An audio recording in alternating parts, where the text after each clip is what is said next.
Hey everyone, welcome back to the channel. Welcome back. This is a sample video for our latest podcast, episode number 104, which is a news desk response. We discuss the outcome of the police investigation into the death of animal rights activist Regan Russell, who was run over and killed by a transport truck at a pig save vigil. We also talk about the allegedly vegan terrorist in the Ukraine who took hostages, demanding people watch the film Earthlings. And Burger King changing the diet of its cows to lower methane emissions. Where do we start? You can listen to the full podcast episode on Patreon, which is linked under this video in the description. Thanks so much for watching, and we hope you enjoy this sample video. See you next time. Bye. Today's episode is a news desk response, and we'll start with the news that we dreaded would come. Yes, this relates to a news story that we discussed in a previous podcast episode, number 102, regarding the death of animal rights activist Regan Russell. Yeah, Regan was killed by a transport truck at a vigil in Toronto outside of a slaughterhouse. And we discussed all the details in that episode 102, which we'll link in the notes for this episode on Patreon. And there have been just some developments in the story. Yeah. So the first article that we're going to refer to is from Plant-Based News, and the headline reads, "Driver charged with careless driving causing death after vegan advocate killed." A 28-year-old male from North Perth, Ontario, has been charged with careless driving causing death under the Highway Traffic Act following an investigation into the death of vegan advocate Regan Russell. The man, who currently remains anonymous, will be required to appear in court, according to a statement from Halton Police. The media release also states that there are no grounds to indicate this was an intentional act or that a criminal offence has been committed. And this was our fear, wasn't it? Like we knew that nothing much was going to come from this, that he wouldn't be charged with anything serious, certainly not murder. Exactly. Our worst fears have come true. Yeah.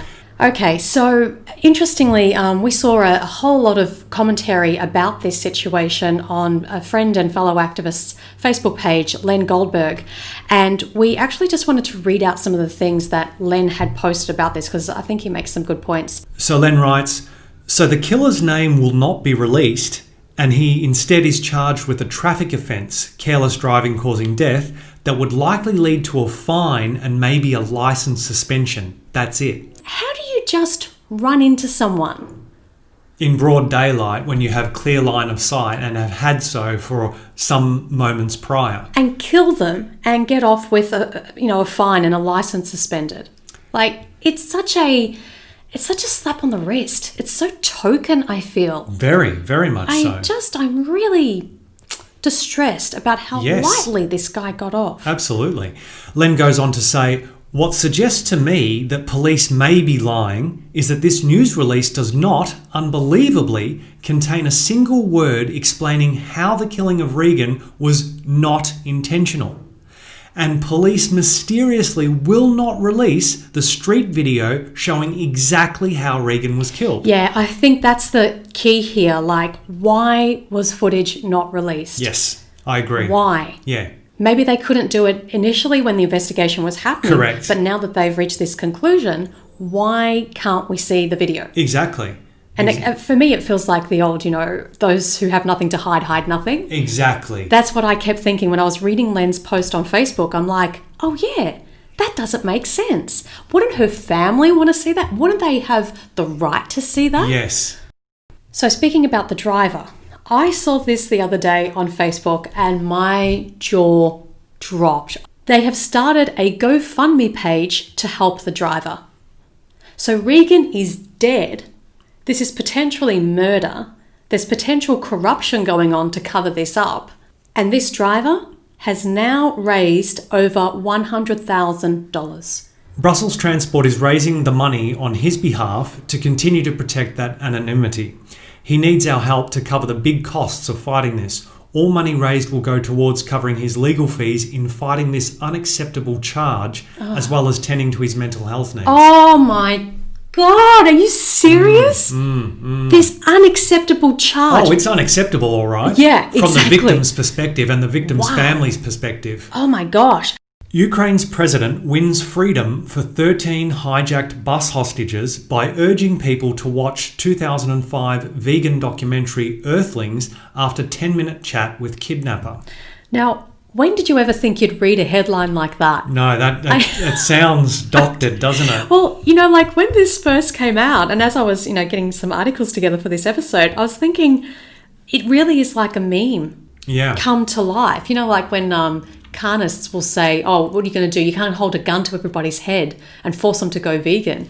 I'm like, oh my gosh, did this guy actually do that? Yeah. Like it seems so unreal. I know. One of the things that we were questioning regarding this story is that has it been fabricated in some way that he's actually a vegan or an animal rights activist as claimed? Yeah. Because we have been thinking for some years now that surely the industry at some point is going to do something quite bad that positions vegans and animal rights activists as terrorists. Yeah. Well, I mean, they've already labelled them as terrorists in many media news articles over the last few years. Yeah, but like officially do something. Yeah. So not threats, but actually some kind of act of violence, some kind of terrorist act that will enable the government to pass harsh laws to prosecute vegans and animal rights activists. To really crack down more than they have. Yeah, and law enforcement to use excessive force with animal rights activists if necessary. And to turn the public even more away from the idea of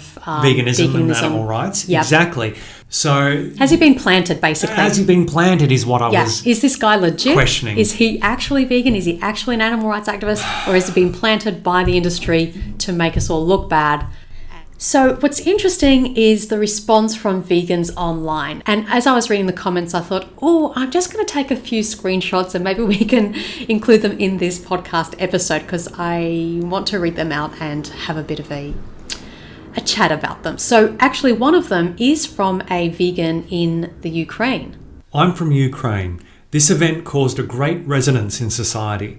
People started arguing about animal rights and a film. I think it's great, but we do not support the method of violence. Very interesting. And this is basically what direct action is all about. It's about creating that discussion. It's about forcing the issue into the mainstream. Not saying that what he did was right, that it should be, done through terrorism. The aim is the same. The aim of violent and non-violent direct action is the same, to create that public discussion. Yeah. But the method is different. Yes. All right, last news item that we want to discuss today.